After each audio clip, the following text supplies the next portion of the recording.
Değerli şagirdlər, abituriyentlər, izləyicilər, bu dərsimizdə Elçin Hüseynbəylinin qəsd edilmiş gözəllik hekayəsindən danışacaq.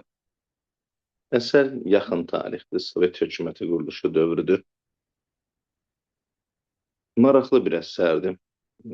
Yaradılan obrazlar hekayəyə xas olaraq, yəni epizodik görünsə də, amma onlar haqqında bizdə mükəmməl fikirlər formalaşır.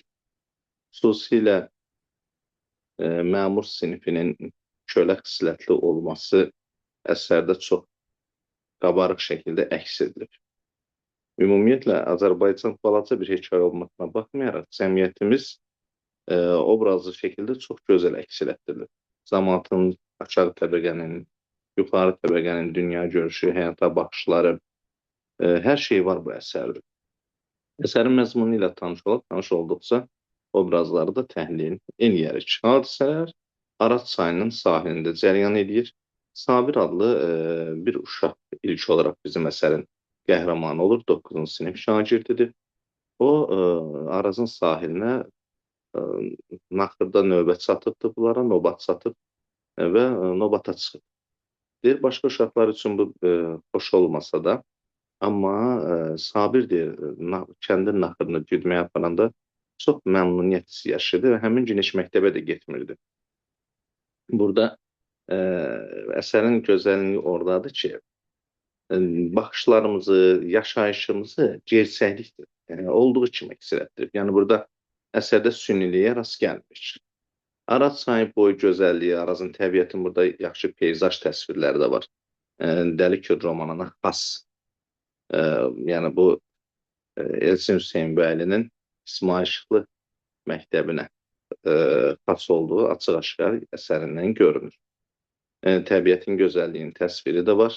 Hətta belə çox yaxşı müşahidələr var. Yəni, belə deyək, burada öyrəniləcək, yəni o əsəri kim oxusa, şagird oxuduqsa, öyrənəcəyi çoxlu faktlar var. Burada qara hərflərlə verdiyim bir hissələr var. Məsələn, deyir, atası Musa kişidən tez-tez belə bir söz eşidər. Ay, səni kör ilan yesin. Və bunu quş üçün deyir, quş onu qorxudanda, amma gerçəkdə də ilan quşu yeyir. Yəni, quşun, ilanın elə bir xüsusiyyəti var, yəni canlıları udmaq xüsusiyyəti var. Və yaxud deyək ki, qışın deyir, oğlan vaxtında sürü ilə gəzən, yəni canavarlar həqiqətən qışın oğlan vaxtında sürü ilə gəzir. Çox maraqlı ifadələr var. Yəni, təbiəti anlamaq, başa düşmək üçün əsəri oxumağa gerçəkdən dəyər. Sonra elə əsərin lap başlanğıcından biz Cənub həsrətindən, Cənub-Şimal həsrəti, ikiyə bölünmüş Azərbaycanın dərdi öz əksini tapır. Çox qəşəng bir, necə deyək, süni şəkildə yox. Burada deyir ki, Sabir, bəs İran cəfərlisi deyilən kənddən bunun bir dostu var idi. Bir uşaqdan dostluq edir. Dostluq da nədir? Buradan ora sayın bu başının o başına bir-birləri ilə danışardılar. Yenə bu naxırı güdməyə gedəndə bu uşaqdan Əli ilə rastlaşır. Zəfərli kəndindən olan Əli ilə rastlaşır.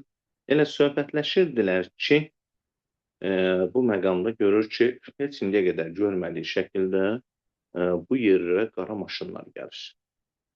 Bundan qabaq elə bir məsələyə də toxunum. Burada əsərin reallığı, əks etdirməyi çox qəribədir. Məsələn, burada deyir, Qaçaq Nəsrin nəvəsi Xasay kişi ruslar haqqında deyir, acı sözlər deyər. Yəni, onlara içində bir etirazı, üsyanı var idi. Mənim diqqətimi cəlb edən və sizin də diqqətini cəlb eləməsini istəyirəm. Yəni, kişinin oğlu kişi olar. Rusların qarşı, Rus işğalına, Rus müstəmləkəçiliyinə qarşı söz demək, Qaçaq Nəsrin nəvəsi Xasay kişiyə xas xüsusiyyətdir. Yəni, mərd oğuldan mərd törəyir, kişidən kişi törəyir. Yəni, etiraz eləmək ruhu görür ki, Qaçaq Nəsrin nəvəsi Xasay kişiyə xasdır. Yəni, bunlar da, məsələn, əsər balaca olsa da, hekayə janrında olsa da, çox incə məqamlara toxunubdur Elçin Hüseynbəyli bu əsərdə. Və ruslara sarı qulaq deyilməsi, yəni xalqımız elə də, onlar sarı olurlar. Hətta bunun izahını da verir Sabir Əliyə. Əli, yoxsa sarı qulaqdan mı qorxursan? Tez-tez böyrə başa döyükülür. Çünki deyir, Cənubi Azərbaycandakı qohumları ilə gəlib bu çayın qırağından danışan adamlardan deyir. xəbər tutsalar, deyir, onları aparıb bir gün həbs edirdilər, cərmələyirdilər. Deməli, Rus zulm edilmiş də elə, həmişə. Elə ümumiyyətlə, bu Rus həmişə zulm eləyə gedib. Bizdə Ukrayna cəngəlliyində məhv olsaydılar, bir parçalansaydılar, dünyaya hegemoniyadan əllərini çəksəydilər, bəlkə biz də ağ günə çıxardıq. Demək, bu 7 maşının gəlişindən biz nə müşahidə edirik? Bu Sabir Diribaş uşaqdır, 9-cu sinifdə oxuyur, göz açıq uşaqdır. Görür ki, bir maşından bir adam zorla düşdü, hiss edir ki, bu başçıdır, böyükdür və maraqlı məqam odur ki, Sabir hiss edir ki, bu adam generaldır. Çünki şalvarındakı qırmızı palasa, qırmızı xət generalların geyimində olduğu üçün o hiss edir ki, bu generaldır. Və generalın danışığından, general daları gəlir, müşahidə edir. Generalın danışığından öyrənir ki, Sabir bəs sərhəddi dayandıqları yerə çəkəcəklər.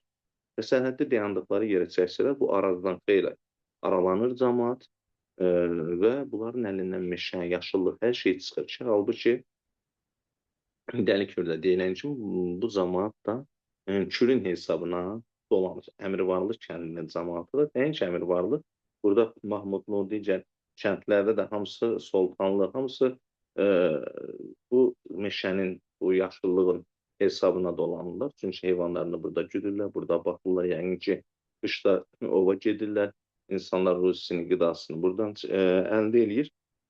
Sabir bu Rusun, generalın danışığını gəlir əmsinə, əmsi İsa kişiyə danışır. Əvvəl əmsi İsa kişi inanmaq istəmir, necə yanlış etmə. Elə məlum olur ki, 10 kilometr ərazi Kürdən, Arazdan daha doğrusu, 10 kilometr aralı böyük bir məsafədən çəkiləcək sərhəd. Yəni, bu da onunla bağlıdır ki, istəyirlər ki, cənubla şimalı əməlli başlı bir-birindən ayırsınlar. Bu bir müstəmləkəçilik siyasətinin təzahürüdür. Demək, əvvəl bir-iki gün heç bir söhbət çıxmır kənddə, amma sədrin, deməli, şoferinin yoldaşı Zəkəriyanın, kolxoz sədrinin sürücüsüdür. Zəkəriyanın arvadının pısıltı ilə dediyi sözlərdir. Günortadan sonra deyir, kəndə deyir, bomba kimi düşdü. Nə idi o söz? Kəndi köçürəcəklər. Cəmaət kolxoz sədri ağa kişi gözləyirlər. Bu ağa kişi sonradan biz görürük ki, belə deyək, elin obasını sevən, cəmaatını sevən, ayıq düşüncəli, ağıllı bir adamdır. Həm də belə mərd adamdır. Kişi adamdır, biz onu da görürük. Məmurların içərisində bizcə Ağa Kişiyevi mərd adam kimi görürük. Çünki burada katibi görürük biz məmurlardan, milis sədrini görürük. Milis sədri demişkən, burada milis sədri deyən kimi müəllif yazır ki, cəmaatın ondan zəhləsi gelir. Çox qəribədir ki, bu tendensiya hələ də davam eləyir. Yəni, katib, icra başçısı da heç vaxtı bizdə hələ ənini halını alaraq gedir bu. Demək, xalqa, cəmaat tərəfdən danışmaq, cəmaatın halına yanmaq bu tip məmurlara xas deyil. Deməli, iclas eləyirlər, məlum olur ki, sonra hadisələrin gedişində bəs səhər günü iclas eləyirlər, burada iclasa katib gəlibdir, Bakıdan nümayəndə gəlibdir, burada bizim Ağa Kişiyev də buradadır. Cəmaat yığılıb və cəmaata izah edirlər ki, bəs sərhəd güya Araz daşanda su basır, onda da sərhədçilər öz vəzifələrini yerinə yetirə bilmirlər. Ona görə sərhəd çəkilir, sərhəd xətti məhdilləri bu tərəfə çəkilir. Və sərhəd məhdilləri bu tərəfə çəkiləndə də cəmaatın başının pambıqdan kəsilən vaxtında ki, onda pambıq planları verirdilər, biz yalandan 1 milyon ton pambıq verirdik. Pambıq sahəsindən keçməyə icazə vermirlər. Çünki demək istəyirlər, pambığın sahəsinin içindən də çəkmək olardı və bu zaman meşə qırılmaz, məhv olmazdı. Amma qətiyyən katib buna razı deyil. Hətta Ağa Kişiyev vəziyyətin bir uyuma gətirmək, bir deyək, həm cəmaatı düşünmək, bir yön üstə qoymaq istəyəndə katib onun acıqlarını çəkir. Qısa elə günə biz görürük ki, Ağa Kişiyev heç də belə vəzifədə olmasına baxmayaraq çəkinən, qorxan kişidir. Hətta orada katibin üzünə də qayıdır ki, mən də elə bundan danışıram, çarədən danışıram. Burada diqqəti cəlb edən bir xəstəxananın baş həkimi var. Xəstəxananın baş həkimi biləndə ki, meşə məhv ediləcəkdir, o yerindən replik atır. Bu özü də diqqəti cəlb edir və onun bir ziyalı mövqeyi olduğunu, amma bu ziyalının heç də yəni cəmaət içində bir hörmətinin, nüfuzunun olmadığı da müəllif tərəfindən bizə göstərilir. Çünki katibin gözü, fikri Ağaşiyevin ağzında idi. Çünki bilirdi ki, cəmaətin içərisində hörmətli olan budur, bu adamdır, bu cəmaət bunun ağzına baxır.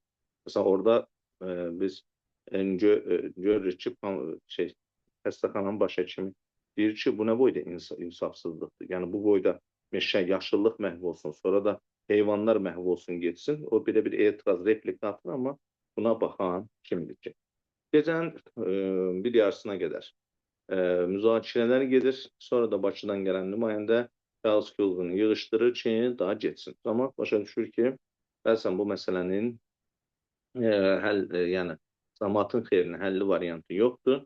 Sərhəd buradan çəkiləcək. Ağaçşev dayanmır. Ağaçşev gedir rayon mərkəzinə, katiblə özü görüşür.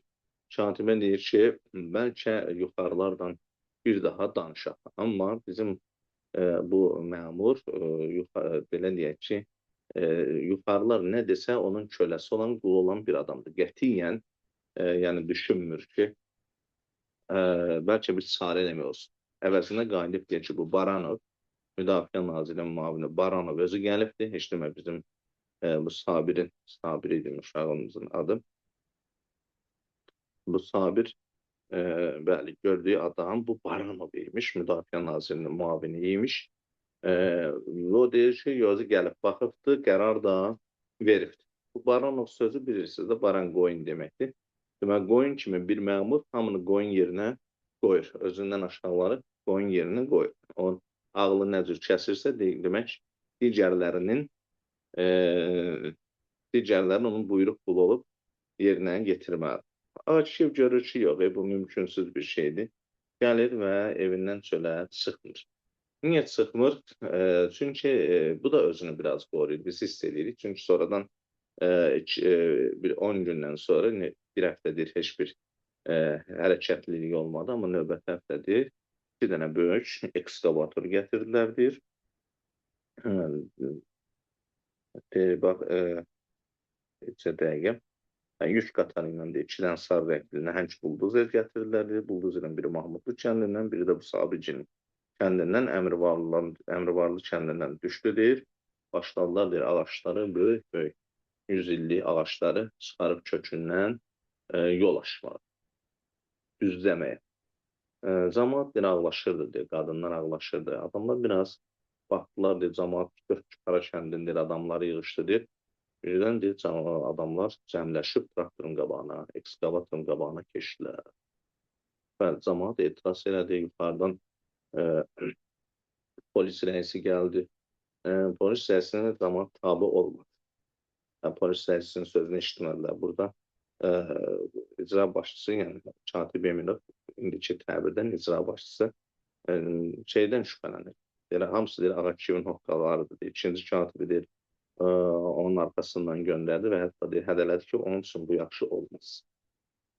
Dediyim kimi, Ağakiyev evdən çıxmamışdı. Amma biləndə ki, polislər gəlib, biləndə ki, Zastavadan, sərhəddən əskərlər gəlib, əli silahlı, ağlına gəldi ki, ateş açıla bilər və adamlar ölə bilər. Burada daha Ağakiyev səbir edə bilir.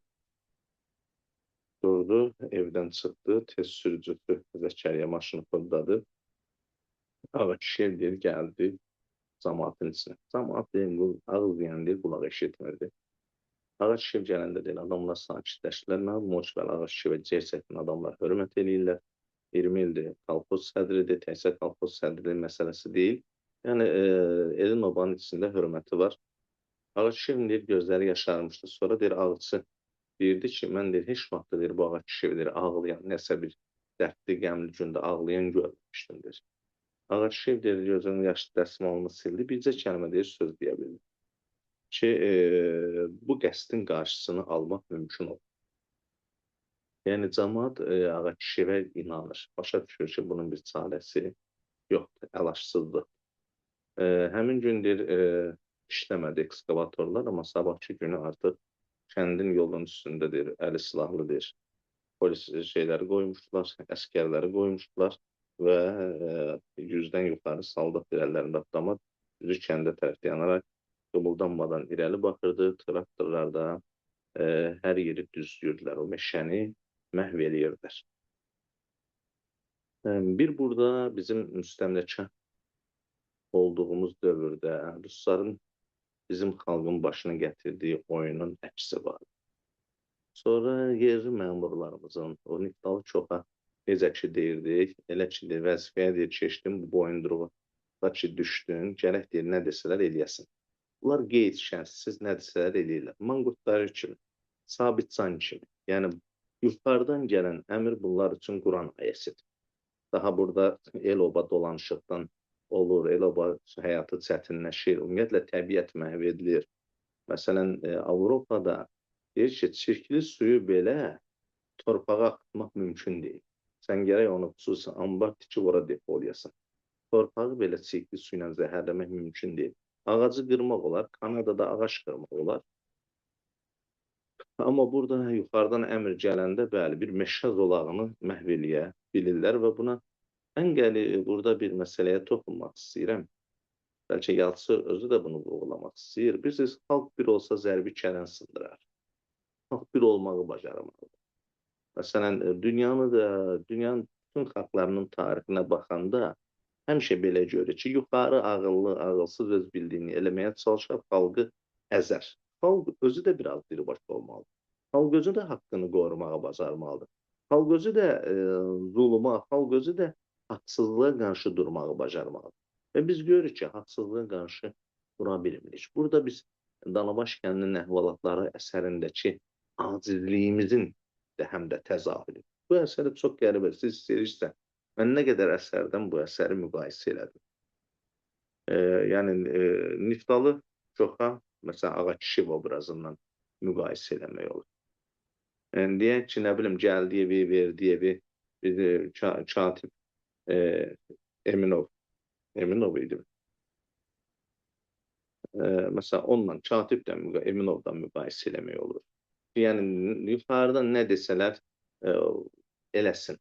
Yəni, burada qeyd şərtsiz kölə kimi Sabitcan, daha doğrusu Sabitcan, ən yaxşısı odur.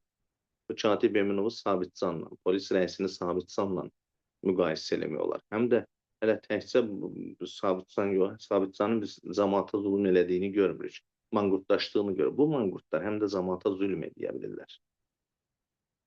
Sonra dediyim kimi şimal-cənub məsələsi var burada. Yəni Azərbaycanın ikiyə bölünməsi məsələsi var. Yəni əsərdə yazıcı bir balaca hekayədə bir çox mətləblərə toxunub, uğurlu bir əsərdir. Dili də kifayət qədər şirindir. Öyrəniləsi, dediyim kimi, hətta burada peyzaj lirikası da var, təbiətlə bağlı 6-cı sinif şagirdi üçün çatacaq, öyrədiləcək, yəni informasiyalar var. Diqqətinizə görə təşəkkür edirəm. Əgər sizə bir faydam toxunsa mənim üçün nə mutlu.